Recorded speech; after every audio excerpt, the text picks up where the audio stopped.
This is going to be my review of the Lian Sheng LS-111 Nano Quad.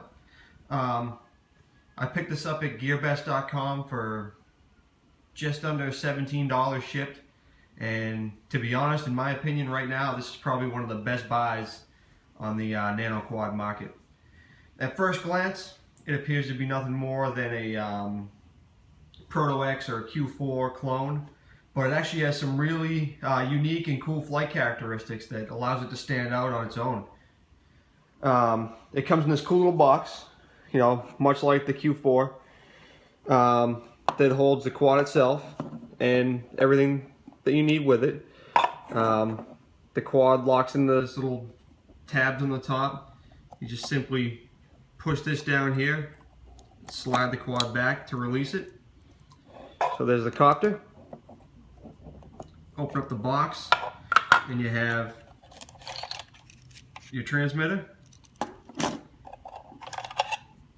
your charger, which does have a nice little alignment notch on it.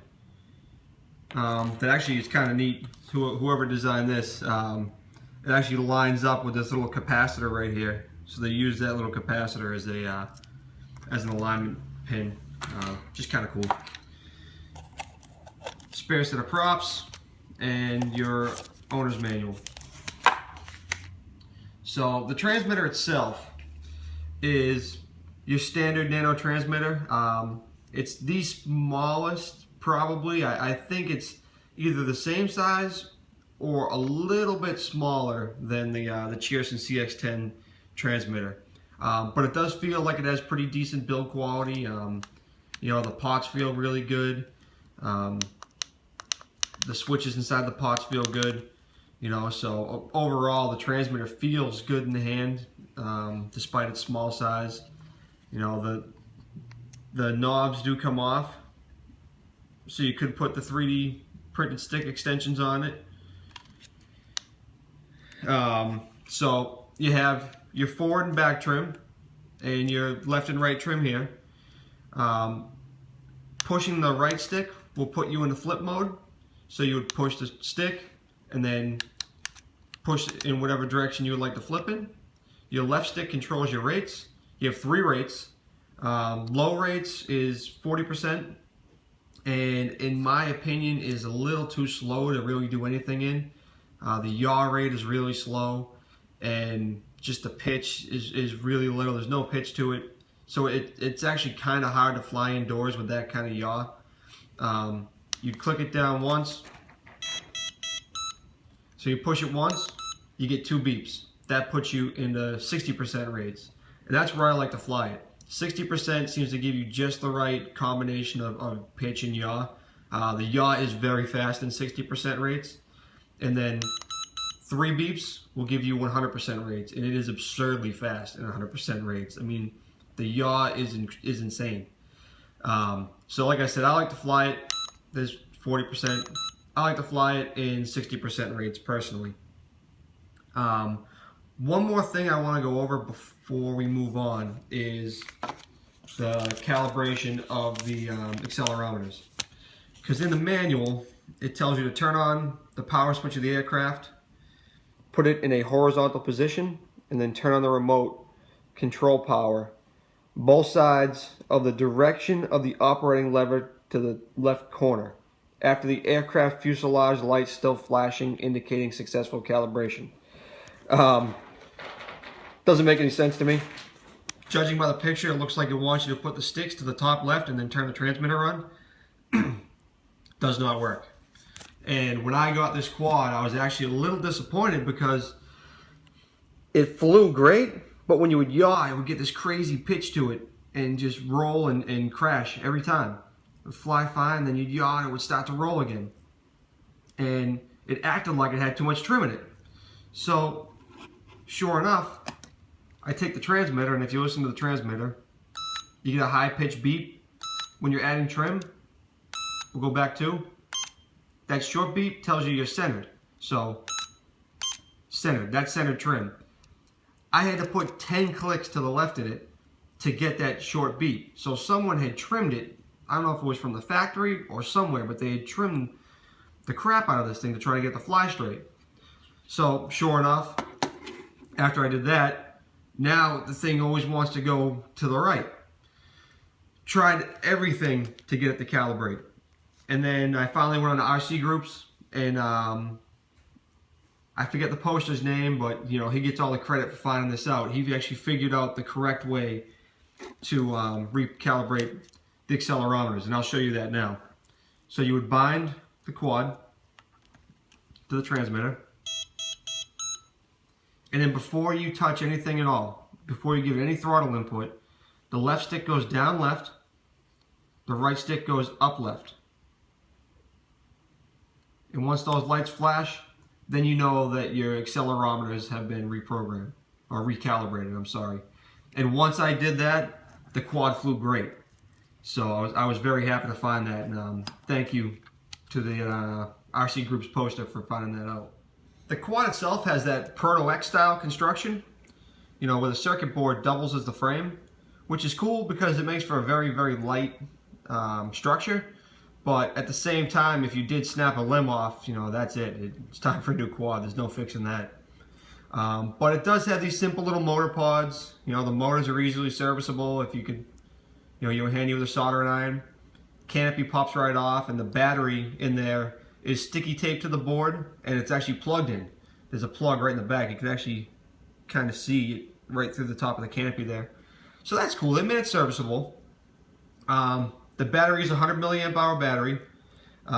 You get about 4.5 minute flight times before you hit LVC.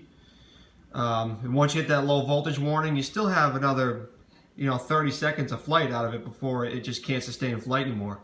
So, you know, 5 minutes of flight time out of a 100 milliamp hour battery is pretty good. And it only takes about 30 minutes to charge it, so that's not so bad either. It is loaded with LEDs. You get these red LEDs on the back that are on the top and the bottom by the motor pods. You have these blue LEDs inside the canopy and on the front of the motor pod, so you know that makes it very easy for orientation.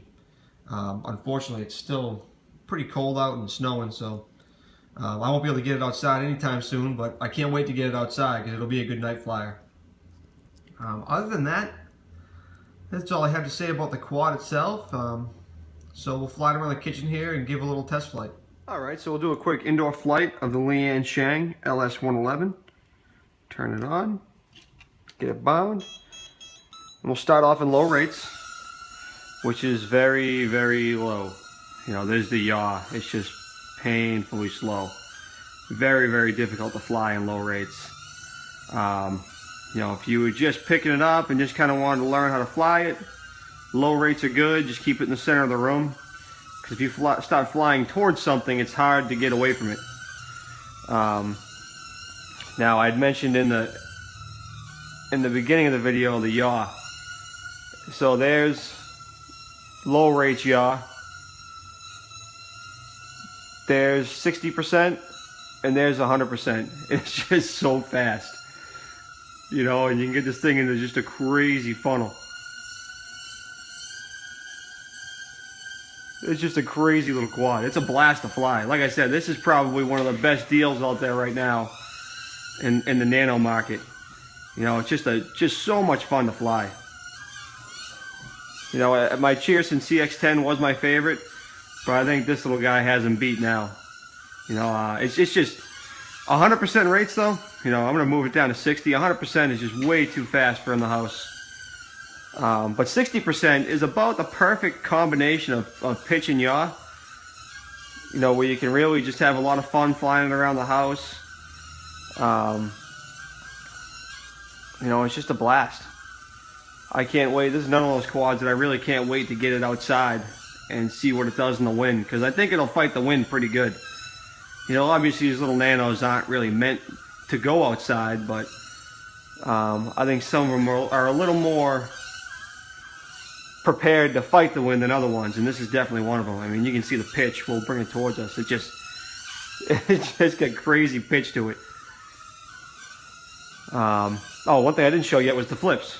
So put in the flip mode.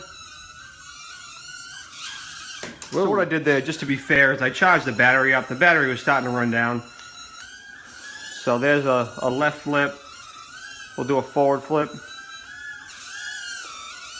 You know, I mean, it doesn't recover that well from the forward and back flips. Left to right flips seem to be a little bit better, but they're not perfect. But they really deteriorate with battery life, more so than most quads. You know, I mean, that was a good flip there. But for such a small little Nano, you wouldn't expect the recovery rate to be as poor. You know, typically they'll just flip and flip and flip, where this thing just doesn't seem to like to recover. And I'm not really sure why that is. But right now, since the battery's up, it's recovering very well. But other than that, that's all about all I have to say about this quad. You know, it's a lot of fun. I think it's a great buy. I may just buy another one to have a spare, because I'm sure I'm going to snap an arm off this thing sooner or later. But I appreciate you watching. If you liked it, please give it a thumbs up. Please subscribe. And thank you again.